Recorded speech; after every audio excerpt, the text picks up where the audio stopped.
Il y a 30 ans, les Libyens célébraient l'aube de la grande révolution du Al-Fateh. Leur chef, Muammar al-Kadhafi, proclama que tous les Libyens méritaient de vivre sur une terre de liberté, de justice et d'abondance.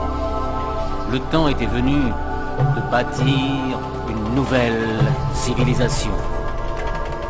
Un véritable océan d'eau pure réside dans les profondeurs du Sahara libyen. La vision d'un immense pipeline destiné à alimenter le peuple de Libye en eau pure et fraîche vit alors le jour.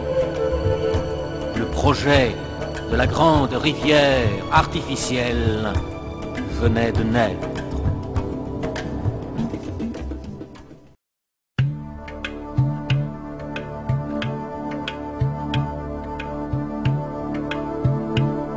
Le plus grand réseau souterrain de canalisation du monde achemine l'eau du plus grand champ de puits sur la Terre à certains des plus grands réservoirs jamais construits.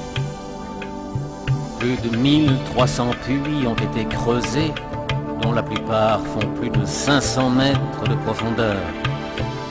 L'eau s'écoule jusqu'à la côte dans des tubes de 4 mètres de diamètre. On a fait construire 2 usines ultramodernes à Brega et Sarri. Chaque tube a 7 mètres et demi de long et pèse jusqu'à 86 tonnes. Le principal réseau d'adduction mesure 3500 km de long et est composé de près d'un demi-million de tubes.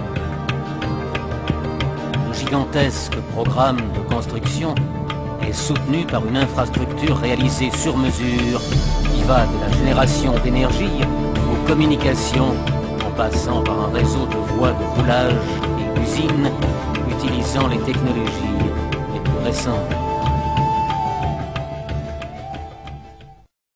L'échelle du projet de construction de la grande rivière artificielle est impressionnante.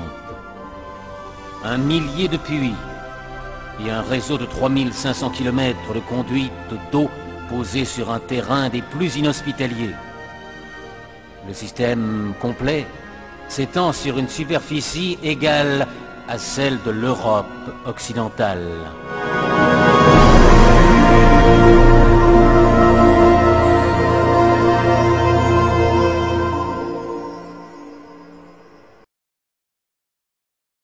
Plus de 1 millier de puits fournissent 7 millions de litres à la minute, mais l'eau prend jusqu'à 9 jours pour effectuer son long voyage à destination de la côte. Pendant la plus grande partie du trajet, l'eau s'écoule grâce à la force de la pesanteur, un facteur qui a grandement contribué à la rentabilité du projet. Les centres de contrôle locaux et centraux permettent de gérer les débits et les itinéraires.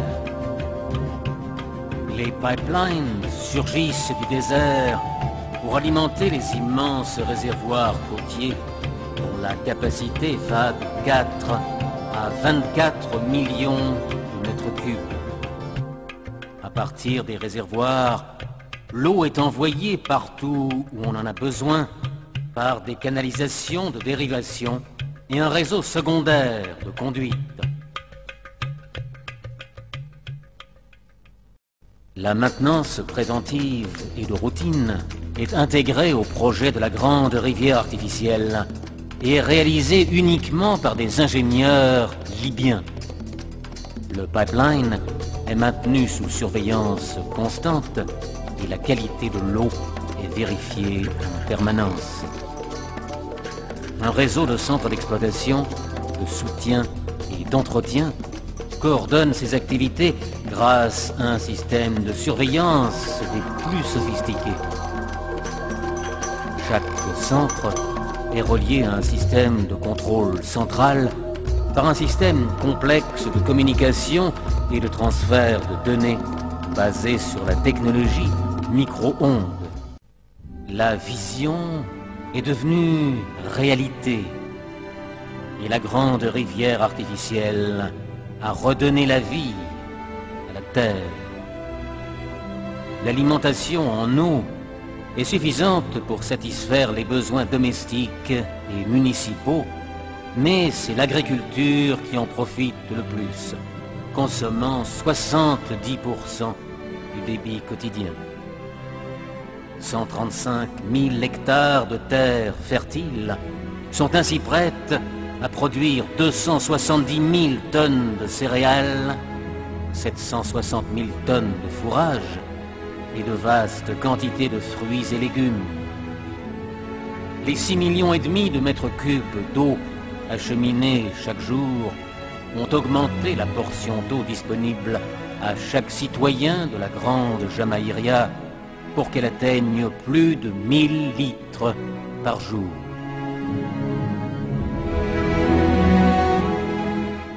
Maintenant que les réseaux de Sarir Sirt, d'Azerbo Benghazi et de Rassouna Jeffara sont presque terminés, les travaux ont commencé sur la liaison Al-Gardabiya-Azdada afin de les relier entre eux. De nouveaux pipelines sont prévus de Jaboub à Tobrouk et de Khadames à Zouara et Zawiya. Un nouveau champ de puits est également prévu à Koufra. Il sera doté d'un pipeline de raccordement pour le relier au système d'adduction de SSTB. Par ailleurs, la tâche presque sans fin visant à atteindre les communautés agricoles les plus isolées se poursuit sans cesse. Le projet de la grande rivière artificielle suit son cours.